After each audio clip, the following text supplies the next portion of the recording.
¿Siente que su iglesia lo ha dejado? ¿Que se ha alejado tanto de lo que enseña la Biblia que se siente como un extraño en un país extranjero? ¿Es usted quizás uno de los pocos que quedan que cree en verdades morales absolutas? Está fuera de tono con la corriente principal porque cree que Dios revela las normas del bien y el mal a través de su libro, la Biblia. Si respondió que sí a estas preguntas, se está convirtiendo en una raza menguante, a medida que el cristianismo moderno se aleja de la guía de la Biblia. El Dr. Josh Barna, director del Centro de Investigación Cultural de la Universidad Cristiana de Arizona, reveló estos hallazgos en The American Worldview Inventory 2020 con respecto a los evangélicos. La sorpresa más asombrosa con respecto a la reforma teológica en progreso es cuántas personas de iglesias evangélicas están adoptando creencias no bíblicas. Quizás el más alarmante de los cambios es que la mayoría de los adultos afiliados a una iglesia, el 52%, sostienen que no hay verdad moral absoluta. La verdad es determinada únicamente por cada individuo según sus preferencias y circunstancias. Esa perspectiva equivale a que la mayoría de los evangélicos crean que la Biblia no es infalible, ni confiable en su contenido, o que la Biblia no es ni completamente verdadera, ni confiable. Esa postura es un alejamiento radical y crítico de las enseñanzas tradicionales y la confianza bíblica de los evangélicos.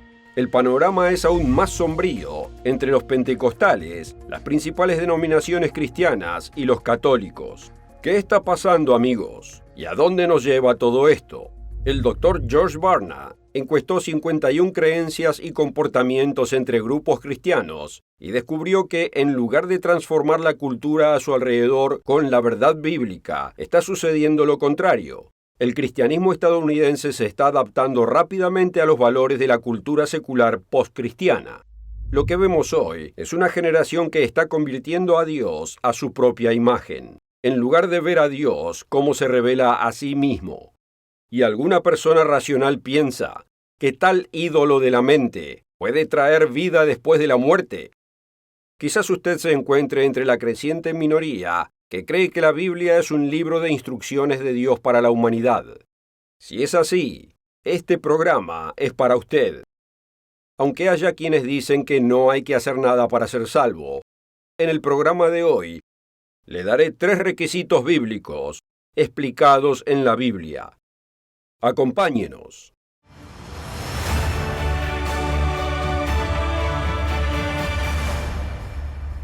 Una cálida bienvenida a todos los oyentes del Mundo de Mañana, donde le ayudamos a que el mundo tenga sentido desde las páginas de la Biblia. En este programa veremos a dónde se dirigen la verdad y la moralidad en el mundo occidental y qué debe hacer usted al respecto. El Centro de Investigación Cultural publicó estos hallazgos sobre el estado de religión en el American Worldview Inventory 2020. La mayoría, el 52% de los evangélicos, rechazan la verdad moral absoluta. El 61% no lee la Biblia diariamente. El estudio encontró que entre 1/3 y la mitad de los evangélicos en la encuesta adoptan una variedad de creencias y conductas contrarias a la enseñanza bíblica y a la creencia evangélica conservadora. El informe analizó 4 grupos diferentes. El segundo eran pentecostales y carismáticos. Respecto a este grupo informaron que 2/3, el 69%, rechazan la verdad moral absoluta. El 54% no está dispuesto a definir la vida humana como sagrada y la mitad afirma que la Biblia es ambigua en su enseñanza sobre el aborto. Es difícil creer que cualquier individuo que afirme ser cristiano, sin importar en qué grupo del cristianismo se le pueda toscamente definir, rechace la Biblia como su guía de la verdad. Después de todo, ¿no es la Biblia la que informa sobre la vida de Cristo, de donde el término cristiano se deriva? O la Biblia es verdadera o no lo es. Y si no es confiable, ¿por qué fingir que uno cree en ella? Pero cuando se trata de lo que se llama protestantismo convencional, el informe encontró que El 60% de las creencias protestantes convencionales directamente conflictúan con la enseñanza bíblica. La verdad y la moralidad son relativas. La vida no tiene un valor o propósito inherente, así que las personas deben buscar la felicidad o satisfacción personal, y las prácticas religiosas tradicionales ya no se consideran centrales o esenciales para su fe cristiana. Es obvio por estos resultados que la religión en Estados Unidos y en el resto del mundo occidental es cada vez más un ejercicio para sentirse bien, sin ningún valor trascendental más allá que el aquí y ahora. Así que no debería sorprendernos que estén viviendo sus vidas solo por el hoy, como muestra el informe sobre el estado de los católicos en Estados Unidos, similar al de los protestantes tradicionales, pero aún menos moderados en su comportamiento. Los católicos de hoy son más permisivos que otros grupos, siendo más probable que acepten relaciones sexuales prematrimoniales, mentir, exceso de velocidad y no pagar un préstamo como comportamientos moralmente aceptables. Si está desanimado por lo que ve que está sucediendo en su denominación, tal vez sea el momento de dar un paso atrás y hacer algunas preguntas importantes. ¿Por qué ha elegido la denominación o iglesia en la que está? ¿Fue porque usted nació en ella? ¿Fue porque era conveniente para el lugar donde vive? ¿Fue por amigos o socios? ¿Qué cree usted exactamente y por qué? ¿Y ha sido engañado acerca de lo que Dios requiere de usted? Todos hemos visto la calcomanía que deletrea coexista con símbolos religiosos. Y sí, debemos vivir en paz con los que creen diferente a nosotros. Pero ¿pueden todas las religiones estar acertadas? ¿Conducen todas las sendas al mismo destino? Pensémoslo. Y principalmente, ¿nos ha dejado Dios a cada uno decidir lo que está bien o mal y cómo se le debe adorar a Él? Seamos honestos con nosotros. Cada vez más personas que dicen hoy ser espirituales moldean a Dios a su propia imagen. La Biblia ya no es el estándar de la verdad. La espiritualidad se ha convertido en un ejercicio para sentirse mejor consigo mismo. Y para muchos, la religión no es más que un entretenimiento. Los estándares bíblicos del bien y el mal se han sometido a las tendencias sociales cambiantes. ¿Qué debe hacer un buscador sincero de la verdad en este estado actual de las cosas?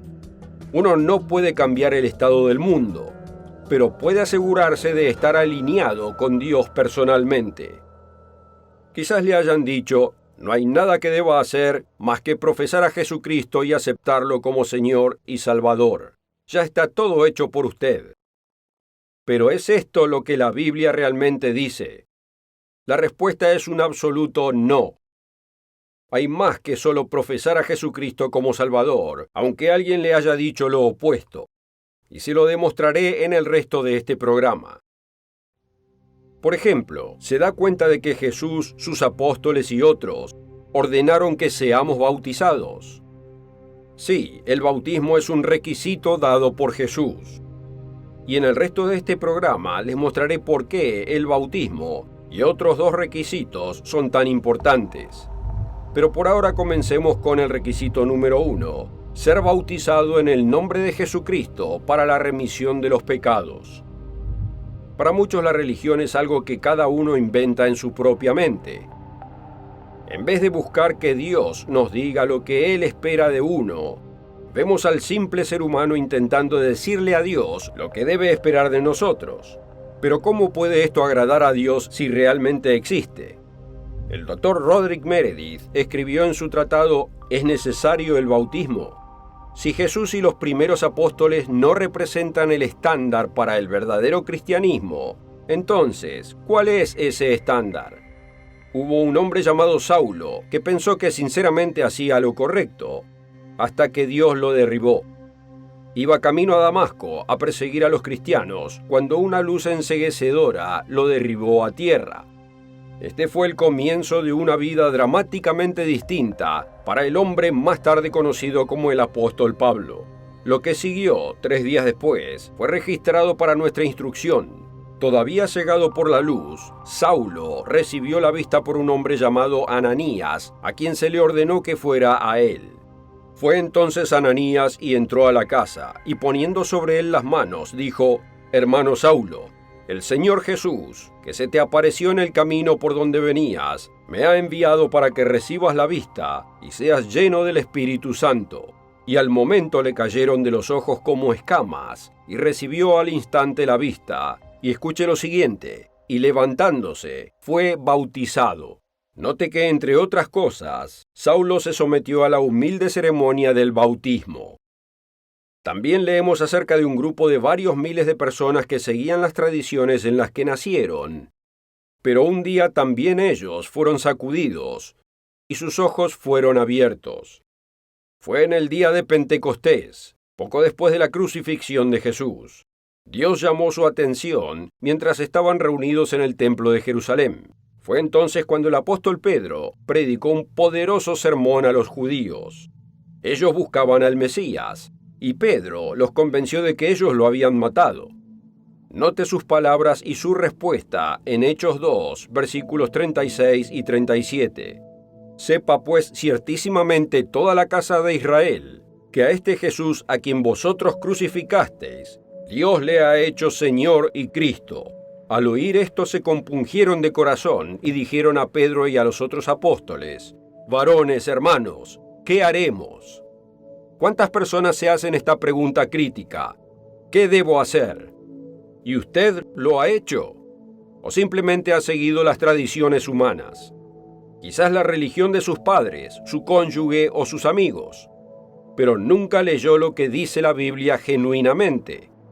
Note la respuesta de Pedro en el próximo versículo. Arrepentíos y bautícese cada uno de vosotros en el nombre de Jesucristo para perdón de los pecados, y recibiréis el don del Espíritu Santo. Este fue un claro mandato de ser bautizados para perdón de los pecados. ¿Por qué es, querido amigo, que algunos piensan que el bautismo es innecesario? ¿No quieren que sus pecados sean perdonados?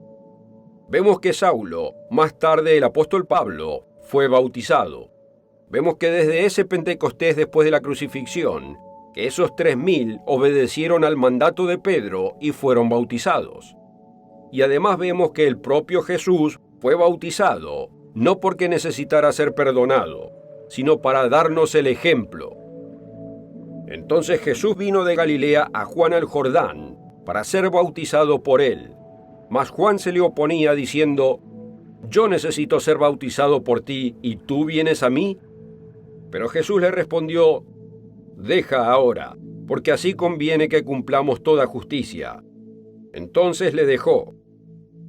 Mateo 3, versículos 13 al 15.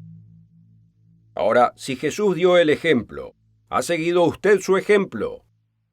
Además hemos visto que Pablo fue bautizado, que Pedro ordenó el bautismo a los presentes en Pentecostés, y unos 3,000 respondieron.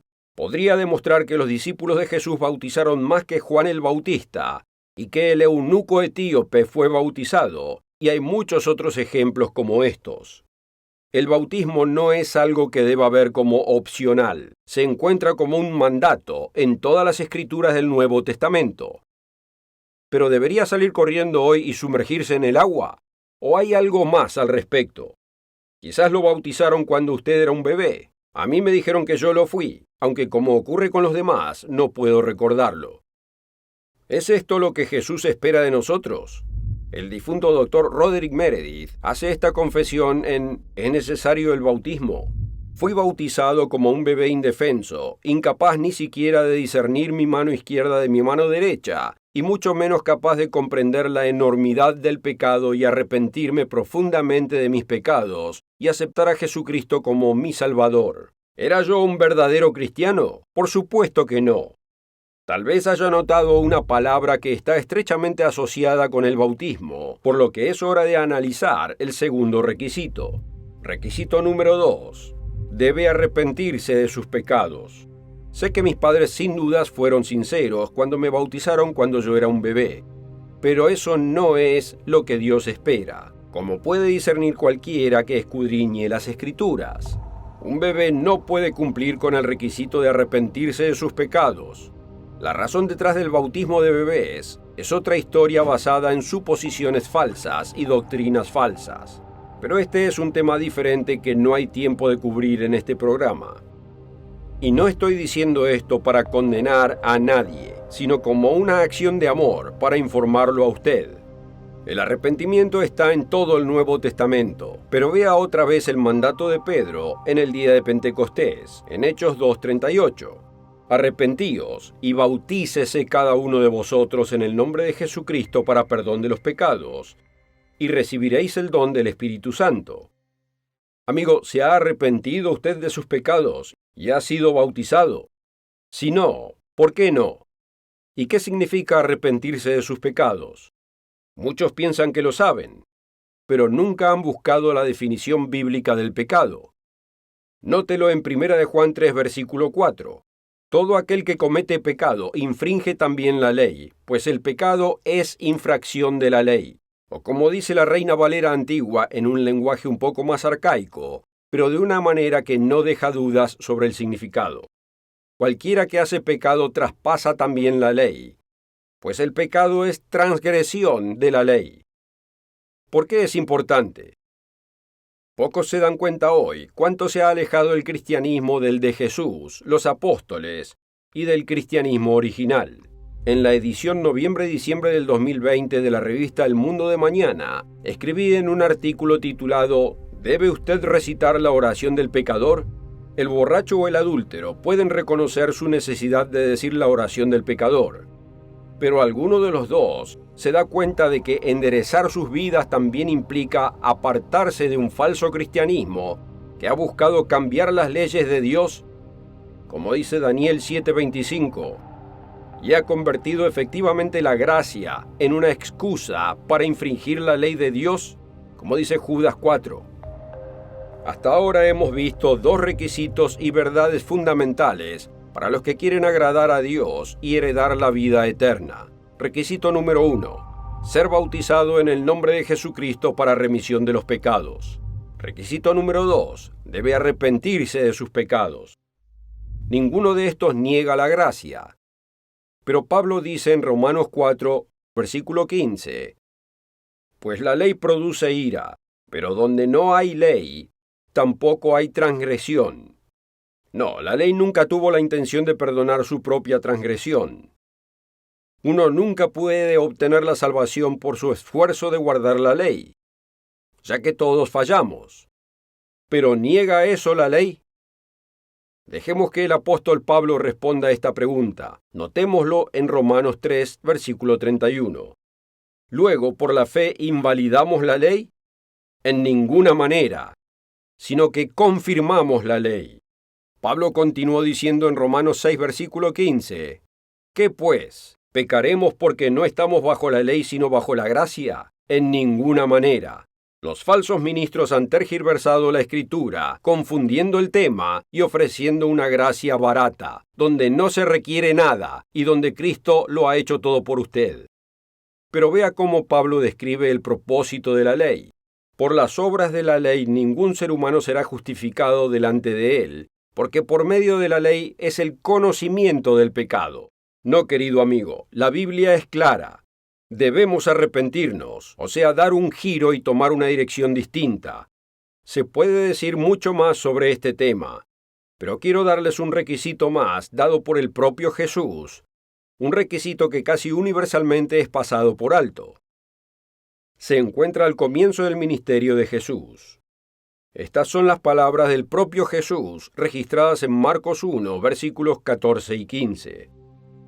Después que Juan fue encarcelado, Jesús vino a Galilea predicando el evangelio del reino de Dios, diciendo, el tiempo se ha cumplido y el reino de Dios se ha acercado. Arrepentíos y creed en el evangelio.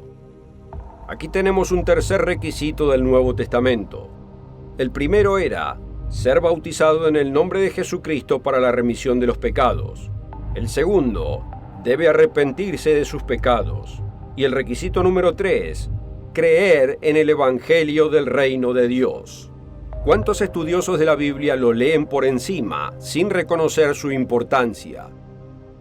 ¿Por qué Jesús nos mandaría a creer en un mensaje sobre el reino de Dios? ¿Y qué es el reino de Dios? Muchos creen que el Evangelio es un mensaje sobre el nacimiento, la muerte y la resurrección de Jesús. Pero ¿cuál fue su mensaje durante los 3 años y medio antes de su muerte, sepultura y resurrección, que predicó en todo lugar? Veamos Lucas capítulo 4, versículos 42 y 43. Cuando ya era de día, salió y se fue a un lugar desierto, y la gente le buscaba, y llegando a donde estaba, le detenían para que no se fuera de ellos. Pero él les dijo: es necesario que también a otras ciudades anuncie el evangelio del reino de Dios, porque para esto he sido enviado. Una y otra vez Jesús comenzó las parábolas diciendo algo similar a esto. ¿A qué compararé el reino de Dios? La gente de su época se preguntaba si él establecería su reino en ese momento. Y los apóstoles predicaron el mensaje del reino de Dios después de su resurrección. ¿Sabe usted qué es ese reino que predicó Jesús? ¿Y lo cree usted profundamente? Muchos ven preocupados que nuestro mundo va en mala dirección. Algunos ven que sus denominaciones de toda la vida cambian para adaptarse a las costumbres sociales continuamente cambiantes. Quizás usted sea uno de ellos, pero no sabe qué hacer al respecto. Ahora es un buen momento para preguntarse por qué pertenece a la denominación que pertenece. Tal vez sea el momento de probar con la Biblia qué debe uno creer. Si cree en el Evangelio del Reino de Dios, y si se ha arrepentido de sus pecados y quiere ser bautizado, lo invitamos a contactarnos y pedir un verdadero ministro de Jesucristo para que le aconseje sobre estos asuntos. Gracias por acompañarnos. Recuerde suscribirse, así no se pierde otro programa del Mundo de Mañana. Si quiere obtener la oferta gratis, es necesario el bautismo. Recuerde que es gratuito. Haga clic aquí abajo. Nos vemos la próxima.